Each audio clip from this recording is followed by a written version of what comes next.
हाँ, तो 10 number question में क्या कह रहा है, एक समबाहु त्रिभुज है। समबाहु जिसकी सारी भुजाएं समान होती है, ABC है। नाम क्या है, ABC।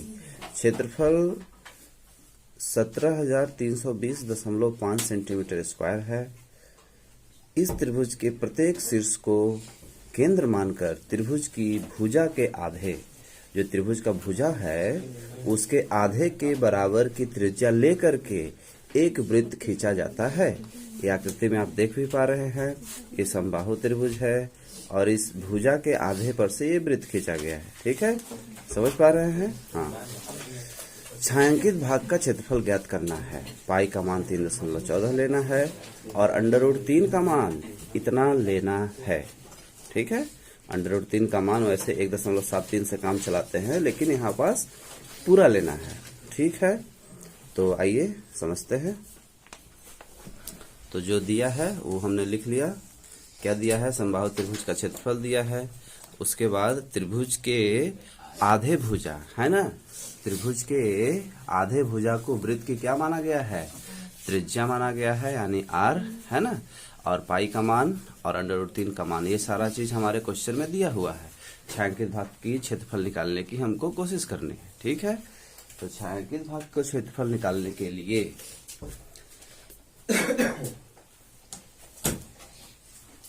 चित्र में थोड़ा सा समझने की कोशिश करेंगे हम। छायांकित भाग है कहाँ, तो वृत्त आपका ऐसे बना हुआ है। ठीक है ना, देख पा रहे हैं, इस तरह से वृत्त बना हुआ है। कहाँ से निकला है भुजा, आधे भुजा को त्रिज्या मान करके और इसको केंद्र मान करके वृत्त बनाया गया है। और यह है आपका छायांकित भाग, यह है आपका, इसको ज्ञात करना है।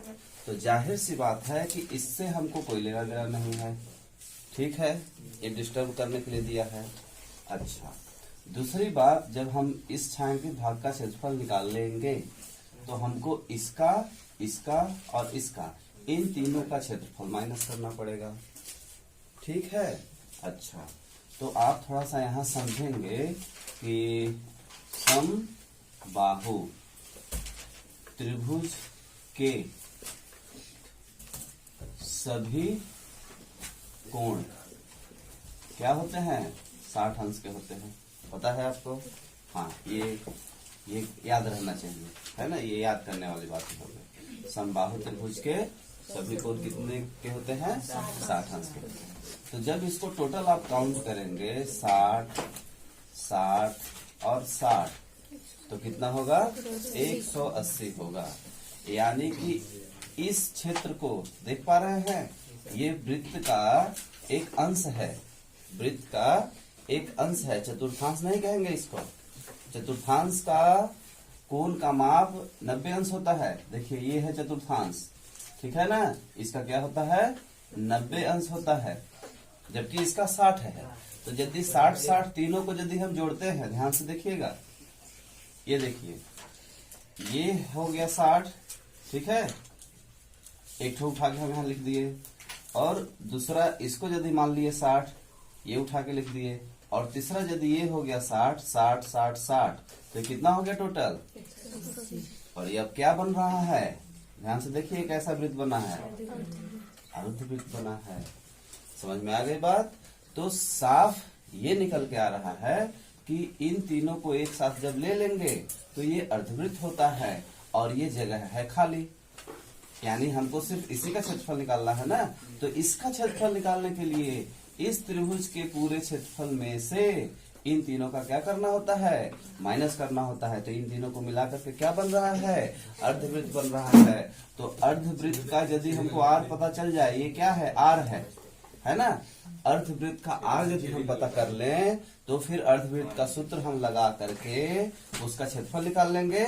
और इस त्रिभुज का क्षेत्रफल तो पहले से दिया हुआ है, तो इस त्रिभुज के क्षेत्रफल में से इसके क्या कर देंगे, माइनस कर देंगे, तो छायांकित भाग का क्षेत्रफल निकल के आ जाएगा। तो अब प्रश्न ये उठता है कि इसका आर कैसे निकालें। तो यहाँ देखिए लिखा हुआ है कि त्रिभुज की आधे भुजा वृत्त की क्या है, त्रिज्या है। आर मतलब त्रिज्या। तो ये प्रश्न में ही लिखा हुआ है कि आधे भुजा को आर मान करके वृत्त बनाइए। तो सीधा सा मतलब ये हुआ कि यदि हम समबाहु त्रिभुज का क्षेत्रफल कहाँ पे त्रिभुज क्या त्रिभुज है? हाँ तो ठीक ना, वृत्त किया। हाँ ठीक है। तो समबाहु त्रिभुज का जो क्षेत्रफल है इसके आधार पे समीकरण हम बनाएंगे, ठीक है।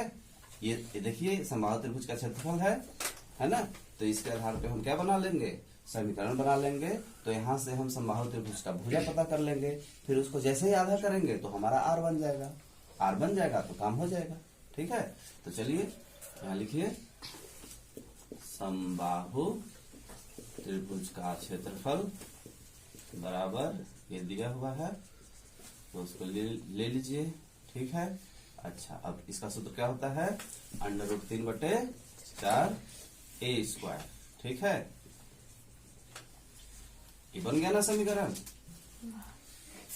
जब भी आर नहीं दिया रहता है या कोई भी ऊंचाई नहीं दिया है या कुछ भी नहीं दिया है, उस तरह से नहीं दिया है, तो कुछ जरूर देता है और उसी आधार पे हम समीकरण बना करके उसको लाने की कोशिश करते हैं। तो यहाँ समीकरण बनाना ऐसा कर सकते थे ना, अब यहाँ से a निकल के आ जाएगा, ठीक है। तो पक्षांतर करिए, a निकल के आ जाएगा, तो a स्क्वायर और ये अब ध्यान से देखो ये ऊपर में है ना, यहाँ जाएगा तो नीचे में होगा और इसका मान क्या लेना है, यही लेना है। तो इसको ले लीजिए, ले लिए, 4 नीचे में है तो कहाँ चला जाएगा, ऊपर में चला जाएगा, ठीक है। नीचे का मतलब भागा, इधर ऊपर आया यानी कि गुणा, है ना। ऊपर नीचे का मतलब शॉर्टकट समझिए, ठीक है। अब देखिए इसका दशमलव यदि आप हटाते हो, इसके नीचे 1 लिख देते हैं और इसका दशमलव जब हम हटाएंगे तो क्या आएगा, 1 आएगा, 1 अंक है तो 1 0। लेकिन इसका दशमलव जब हम हटाएंगे तो ऊपर में भी 1 आएगा, नीचे का हटता है तो ऊपर जाता है और ऊपर का हटता है तो नीचे आता है, ठीक है। तो 1 आ गया, 5 0 है, 5 अंक है ना, तो 5 0 लगाएंगे, ये नियम है, जितना अंक रहता है उतना 0 लगाते हैं। अब देख लीजिए पूरा का पूरा कट जाएगा आपका, 1 0 से ये कट जाएगा आपका, बचा कितना, 1 का स्क्वायर बराबर 4 गुणे, है ना, ठीक है। समझ गए बात को। इसको थोड़ा सा हम यहाँ इधर लेके आ जाए तो क्या हो जाएगा, ये √, हो जाएगा। अब ये ध्यान से देखिए 4 का आप गुणनखंड कर देंगे तो 2 गुणे 2 हो जाएगा और इसका क्या हो जाएगा, 100 गुणे 100। समझ पा रहे हैं, ये शॉर्टकट तरीका है, 2 0 इसमें 2 0 इसमें, 100 का गुणा करेंगे यही आएगा। अब क्या है, जोड़ी बन के बाहर निकलता है, ठीक है। तो a बराबर क्या हो जाएगा, a बराबर क्या हो जाएगा आपका 2 गुणे 100 यानी कि 200। और यहाँ क्या लिखा हुआ है, भुजा लिखा है ना, तो भुजा आपका आ गया 200, तो r क्या हो जाएगा, अतः r बराबर भुजा बटे 2। ये कोई सूत्र नहीं है, ध्यान रखिएगा। r का सूत्र क्या होता है, d बटे 2, व्यास बटे 2। ये क्वेश्चन कह रहा है इसलिए हम इसको लिख रही है, भुजा 200 है बटे 2 तो कितना आ जाएगा, 100 आ जाएगा, सेंटीमीटर में है ना। हाँ अब हो गया, ये आपको पता ही है, इसका आप फट से निकाल लीजिए फिर माइनस कर लीजिएगा, है ना। तो इसका आप निकालिए तो क्या कहेंगे यहाँ पर कि तीनों वृत्त अंशों, है ना, तीनों वृत्त अंशों, ये तीनों वृत्त का अंश है ना, अंशों को मिलाने पर बने अर्धवृत्त, है ना, समझा दिए हम, अर्धवृत्त का क्षेत्रफल कितना हो जाएगा, अर्धवृत्त का क्षेत्रफल क्या होता है, पाई स्क्वायर बटे 2, ठीक है। तो अर्धवृत्त का क्षेत्रफल का सूत्र क्या होता है, ये हो गया। मान रखिए पाई का मान कितना लेना है, 3.14, तो 3.14, आर कितना है आपका 100 आया है ना, तो 100 2 बार ले लीजिए और बटे 2, ठीक है। इतना हो गया आपका, हाँ तो 2 से 100 काट दीजिए आप तो कितना आ जाएगा, 50 आ जाएगा, है ना। ये अर्धवृत्त का आपका क्षेत्रफल। अब गुणा कर लीजिए इसका, है ना, तो अर्धवृत्त का क्षेत्रफल आपका आ जाएगा। इसको इससे क्या कर देंगे आप, माइनस कर देंगे। गुणा करिए जरा, छायांकित भाग का क्षेत्रफल। तो छायांकित भाग का क्षेत्रफल कैसे निकलेगा? इसमें से इसको घटाने पे, ठीक है ना।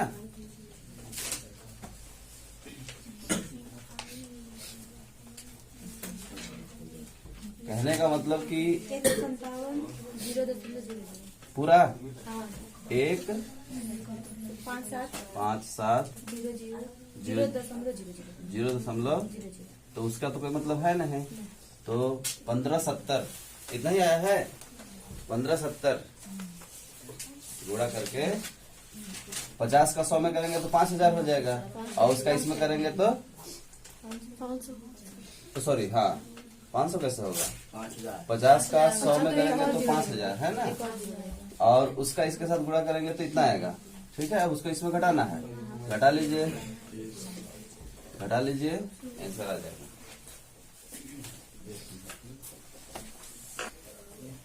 अभी भी दिक्कत हो रहा है तो आप घटा के देख सकते हैं कैसे आता है। 17,320.5। अब इसके नीचे इसको रखना है आपको, तो रखिए। ये इसमें दशमलव नहीं है ना, तो दशमलव के बाद आप 0 डालिए। दशमलव सामने रहता है, इधर का अंक इधर और इधर का सारा अंक इधर, है ना। ऐसे सेट करके अब इसको घटाते हैं। अब घटा लीजिए, ठीक है, आंसर आएगा। हाँ हाँ, देखिए क्वेश्चन क्या बोल रहा है 13 नंबर कि आकृति 12.31 में एक चतुर्थांश OPBQ के अंतर्गत OPBQ ये चतुर्थांश है, इसके अंतर्गत एक वर्ग OABC बना हुआ है। ये वर्ग बना हुआ है, ठीक है। यदि OA 20 सेंटीमीटर है, OA कितना है? 20 सेंटीमीटर है, तो छायांकित भाग का क्षेत्रफल ज्ञात कीजिए। पाई का मान 3.14 लीजिए, है ना। तो छायांकित भाग का क्षेत्रफल हम ज्ञात करते हैं। देखिए चित्र के माध्यम से पहले समझेंगे हम। तो OA हमारा 12 है, OA हमारा क्या है? 12, ठीक है। तो छायांकित भाग का क्षेत्रफल निकालने के लिए ये चित्र थोड़ा समझिए आप। ये थोड़ा सा ऐसे बढ़ा है, ये थोड़ा सा ऐसे बढ़ा है ना। फिर ये जो है आपका वृत्त का चतुर्थांश बना रहा है। ये देखिए, ये वृत्त का चतुर्थांश है। इस भाग का क्षेत्रफल हमको निकालना है, समझ पा रहे हैं। तो जाहिर सी बात है कि हम इस पूरे चतुर्थांश में से इस वर्ग को क्या करेंगे? घटा देंगे, क्योंकि ये तो खाली है, इसकी जरूरत नहीं है हमको। तो जैसे ही हम सोचते हैं कि चतुर्थांश में से इसको घटाएंगे, तो इसकी भुजा के बारे में तो हमको पता है, ये 20 है, तो इसका तुरंत स्क्वायर कर देंगे, 400 आ जाएगा आपका क्षेत्रफल। वहाँ 20 में है तो 12 20 भी है। सॉरी 12 ही है ना? नहीं 20 है, 12 है ना? 20 है, सॉरी 20। तो 20 है तो आपका क्या हो जाएगा? 400 आ जाएगा क्षेत्रफल। लेकिन इसके क्षेत्रफल में से हमको इसको माइनस करना है, और इसका क्षेत्रफल निकालने के लिए हमको r की जरूरत होगी, क्योंकि चतुर्थांश का सूत्र क्या होता है? पाई r का स्क्वायर बटे 2, सॉरी 4, चतुर्थांश है ना, तो 4 होगा। तो कहने का सीधा सा मतलब ये हुआ कि हमको r चाहिए। अब इस चित्र में देखिएगा ध्यान से, तो r आपको ये नहीं है कि इसको आप r ले लें। ये 20 है तो इसको r आप नहीं ले सकते। r आपका यहाँ मिलेगा, कहाँ मिलेगा? यहाँ मिलेगा, ठीक है। ये r है, इससे ये बना है, ठीक है। तो देखिएगा ये r का काम कर रहा है, और ध्यान से देखेंगे तो वर्ग का ये कोण कितना होता है? समकोण होता है। तो जैसे ही वर्ग का समकोण है, और ये क्या बन जाएगा? समकोण के सामने क्या होता है? कर्ण होता है। तो ये वर्ग में तो विकर्ण है, लेकिन यदि त्रिभुज हम सिर्फ लेंगे तो इसमें ये क्या हो जाएगा? कर्ण हो जाएगा। तो आप थोड़ा सा समझाइए कि वर्ग का कोण समकोण होता है ना। तो जब समकोण होता है तो जैसे ही इसको मिलाएंगे, है ना, तो ये क्या बन जाएगा? अतः त्रिभुज OAB में किससे? पाइथागोरस प्रमेय से, है ना। ये कर्ण का काम करेगा और ये आधार का काम करेगा, और ये किसका काम करेगा? लंब का काम करेगा। ठीक है, यही ना होता है पाइथागोरस का सूत्र, कर्ण का स्क्वायर बराबर आधार का स्क्वायर प्लस लंब का स्क्वायर। अच्छा, क्यों कर रहे हैं हम ऐसा? क्योंकि हमको ये निकालना है, ये आर है, चतुर्थांश में देखेंगे तो वो आर है, वर्ग में देखेंगे तो वो भी कर्ण है, और त्रिभुज में देखेंगे तो क्या है? वो कर्ण है। इतना समझना होगा आपको। तो अभी हम क्या निकालने जा रहे हैं? कर्ण निकालने जा रहे हैं, ओबी, और वो फिर क्या बन जाएगा? आर बन जाएगा, है ना। तो देखिए ओबी, यहाँ 20 का स्क्वायर कर देंगे, यहाँ भी 20 का स्क्वायर करेंगे, क्योंकि वर्ग की सारी भुजाएं क्या होती हैं? बराबर होती हैं, तो ये भी 20 होगा। तो कितना हो जाएगा ये? 400 प्लस 400। ठीक है, गुणा कर लेंगे 20 में 20 का, तो 400 हो जाएगा। अब ये जुड़ेगा तो क्या हो जाएगा?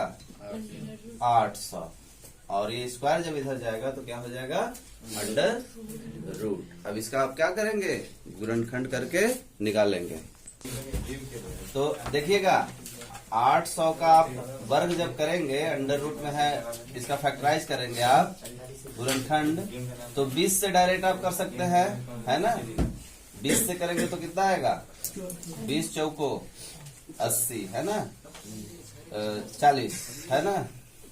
फिर इसको 20 से करेंगे तो 2 बार में, यानी कि 20 गुणे 2। ठीक है, अब ओबी बराबर क्या आ जाएगा? ये तो निकल गया बाहर, है ना, 20, ये 2 अंदर रह गया, ये हो गया आपका ओबी। अब देखिए ओबी क्या है? ओबी क्या है? वृत्त की त्रिज्या है। ओबी बराबर आर बराबर कितना? यही जो निकाले हैं। ठीक है, अब छायांकित भाग का क्षेत्रफल आप निकाल सकते हैं आराम से। तो कैसे निकालेंगे? छायांकित भाग का क्षेत्रफल तो बताए थे ना, इस चतुर्थांश में से इस वर्ग का क्षेत्रफल हम क्या कर देंगे? माइनस कर देंगे। तो लिखिए वृत्त का चतुर्थांश माइनस का क्षेत्रफल, है ना, माइनस वर्ग का क्षेत्रफल। तो देखिएगा चतुर्थांश का क्षेत्रफल क्या होता है? पाई आर स्क्वायर बट्टे 4। वर्ग का क्षेत्रफल क्या होता है? ए का स्क्वायर, यानी भुजा का स्क्वायर। पाई का मान कितना लेने के लिए बोला था? 3.14। ये लिख लीजिएगा। तो 3.14 यहाँ रखेंगे, आर के जगह पे इसको रखना होगा। 2 है तो 2 बार लिख लीजिए, बटे 4 माइनस 20 गुणे 20। तो अब यहाँ देखिए 20 में 20 का गुणा करेंगे तो कितना आ जाएगा? इसका दशमलव भी हटा सकते हैं हम, दशमलव यहाँ हटाइए तो 1 आएगा, 2 अंक है तो 2 0। अब 314 गुणे 20 में 20 का गुणा करेंगे तो कितना हो जाएगा? 400। अंडर रूट 2 में अंडर रूट 2 का गुणा करेंगे तो कितना हो जाएगा? एक बाहर निकल जाएगा ना। अंडर रूट 2 में अंडर रूट 2 का, यानी कि दोनों अंदर गया तो एक ठो बाहर आ जाएगा, तो 2, है ना, बटे 4, और ये 100 भी है। ठीक है, माइनस यहाँ से कितना आ जाएगा? 400। गुणा करेंगे तो 400 आएगा। अब देखिए 2 0 से 2 0 गया, 4 से 4 गया, 314 में 2 का गुणा कर दीजिए, कितना आ जाएगा? 2 चौको 8, 2 6, 628 माइनस 400 घटा दीजिए, आपका आंसर आ गया।